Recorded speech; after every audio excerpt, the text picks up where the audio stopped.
బయట విషయాలు ఎన్ని తెలిసి ఉన్నా మనిషికి తన గురించి తనకు ద్వితీయ మనసు ద్వారా తెలిసినవి కొన్ని మాత్రమే అయి ఉంటాయి. అనుభవంతో తెలుసుకున్నవి ఇంకా తక్కువగానే ఉంటాయి. తెలియడం అనేది రెండు రకాలుగా ఉంటుంది. ఒకటి ద్వితీయ మనసు ద్వారా తెలిసేది, రెండవది అనుభవం ద్వారా తెలిసేది. నిజానికి అనుభవం ద్వారా తెలుసుకున్నది కూడా సమాచార రూపంలో ద్వితీయ మనసులోనే రాయబడుతుంది. కానీ రెండిటి మధ్య తేడాను అర్థం చేసుకోవడానికి ఈ వివరణ కొంత ఉపయోగపడుతుంది. ఇంకా స్పష్టంగా ఉదాహరణతో చెప్పాలంటే, మామిడి పండును మీరు ప్రత్యక్షంగా చూడకపోయినా, అంటే రంగు, రుచి, వాసన, స్పర్శలు తెలియకపోయినా ఎవరో చెప్పగా విని లేదా పుస్తకంలో చదివి ఆ సమాచారాన్ని ద్వితీయ మనసులో నిలుపుకోవడం లేదా రాసుకోవడం అనేది ద్వితీయ మనసుతో తెలుసుకోవడం అవుతుంది. ఇక మామిడి పండు చేతితో పట్టుకొని దాని స్పర్శ, వాసన, రంగు, రుచి చూస్తూ దానిని తెలుసుకోవడం అనేది అనుభవించి తెలుసుకోవడం అవుతుంది. అలాగే నవ్వడంను మీరు చూసి లేదా విని తెలుసుకోవచ్చు. కానీ మీరు స్వయంగా నవ్వినప్పుడు మాత్రమే నవ్వు అంటే ఏమిటో మీకు అనుభవంతో తెలుస్తుంది. చిత్రపటంలో ఇంగ్లీష్ అక్షరం ఈతో సూచించిన భౌతిక శరీర భాగాలు, అంటే కళ్ళు, చెవులు, ముక్కు, నాలుక, చర్మములతో కూడిన 5 జ్ఞానేంద్రియాలు మరియు కర్మేంద్రియాలు, అంటే పనులు చేయడానికి ఉపయోగించే కాళ్ళు, చేతులు. వాటిని ఉపయోగిస్తూ ఉంటాం, కానీ అవి చేసే పనులు ఏమిటో సంపూర్ణంగా అనుభవపూర్వకంగా తెలియదు. వాటిలో ఆరోగ్య సమస్య వస్తే తప్ప అవి మనలో ఉన్నట్లుగా కూడా మనకు అనుభవంలోకి రాదు. మీరు డాక్టర్ అయి ఉంటే కనుక శరీరం లోపలి భాగాలు కూడా తెలిసి ఉంటాయి. అలాగే మీరు సైకాలజిస్ట్ కానీ సైకియాట్రిస్ట్ కానీ అయ్యుంటే మనసులోని మరికొన్ని విషయాలు తెలుస్తాయి, మానసిక సమస్యలు తెలుస్తాయి.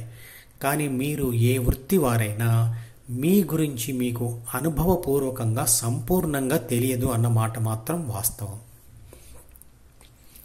ప్రతి ఒక్కరూ తనను తాను సూచించుకునేందుకు వాడే పదము నేను. ఆ నేను అంటే ఆత్మ. అది అందరిలో ఉంది, అది శక్తి రూపంలో ఉంది అని ఎందరికీ తెలుసు? దాని గురించి ఇంకా వివరంగా తెలుసుకోవాలనుకుంటే మధుపదం యూట్యూబ్ ఛానల్లోని ధ్యానం V463 వీడియో చూడండి. మనకందరికీ 2 రకాల మనసులు ఉంటాయి అని ఎందరికీ తెలుసు? కానీ వాటిని ఉపయోగించని క్షణం అంటూ ఉండదు. ఒకటేమో తల్లిదండ్రుల ద్వారా పుట్టుకతోనే వచ్చింది, అది ప్రాథమిక మనసు లేదా జీన్స్ మనసు.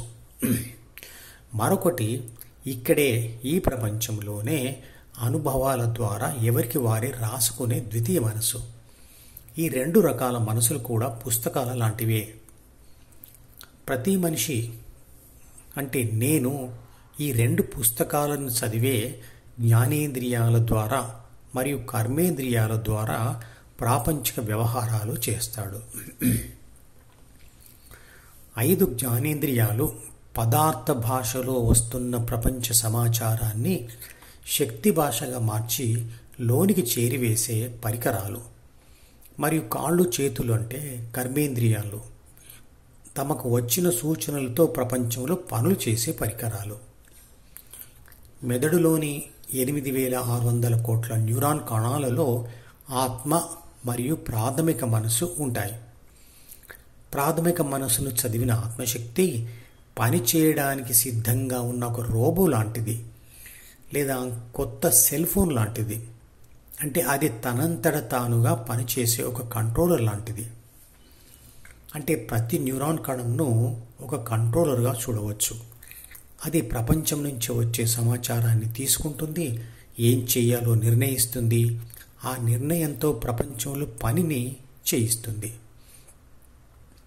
ప్రపంచం నుంచి సమాచారాన్ని లోనికి తెచ్చి దానికి ఇచ్చేవారు ఎవరు, మరియు అది తీసుకున్న నిర్ణయాన్ని బయట ప్రపంచంలో అమలు చేసేవారు ఎవరు అంటే జ్ఞానేంద్రియాలు మరియు కర్మేంద్రియాలు. ఈ రెండింటినీ కలిపి పైన ఉన్న చిత్రపటంలో ఇంగ్లీష్ అక్షరం ఈతో సూచించడం జరిగింది. ఏబికి మరియు ఈకి మధ్య సిడిజిలు ఉన్నాయి కదా, అవి ఏమిటి? అవి అహం, లోనికి వచ్చే సమాచార మరియు అమలు చేసే నిర్ణయాల పుస్తకం. ఇది కూడా మనం రాసుకునే డైరీ లాంటిదే. మనం చేసే పాప పుణ్యాల చిట్టా ఇందులోనే రాయబడి ఉంటుంది. ఇదే యమధర్మరాజు దగ్గర ఉండే చిత్రగుప్తుని చిట్టా లాంటిది.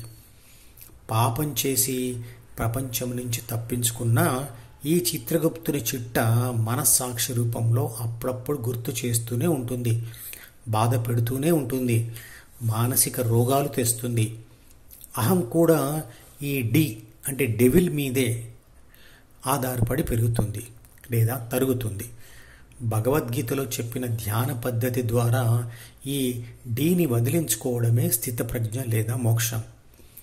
జి అంటే ధ్యాన కోరిక. ఇది కూడా ఏర్పడేది డీలోనే. ఈ మూడు కూడా ప్రపంచ అనుభవాల మీద ఆధారపడి ఏర్పడుతూ మరియు మారుతూ ఉంటాయి. ఈ మూడిటి గురించి ఇదివరకే తెలుసుకున్నాము. ఏమిటవి? సిడిజి.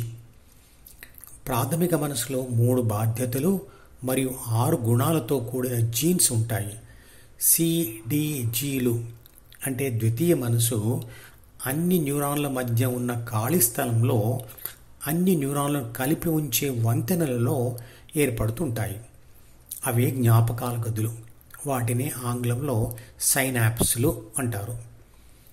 నేను లేదా ఆత్మ అనబడే రసాయన శక్తి ఏటీపీ అంటే అడినోసైన్ ట్రైఫాస్ఫేట్ అనే రసాయన పదార్థంలో రసాయన బంధ రూపంలో ఉంటుంది. ఆ రసాయన పదార్థం నీటితో కలిసినప్పుడు నేను లేదా ఆత్మ అనే శక్తి విడుదలవుతుంది, అన్ని పనులు చేస్తుంది.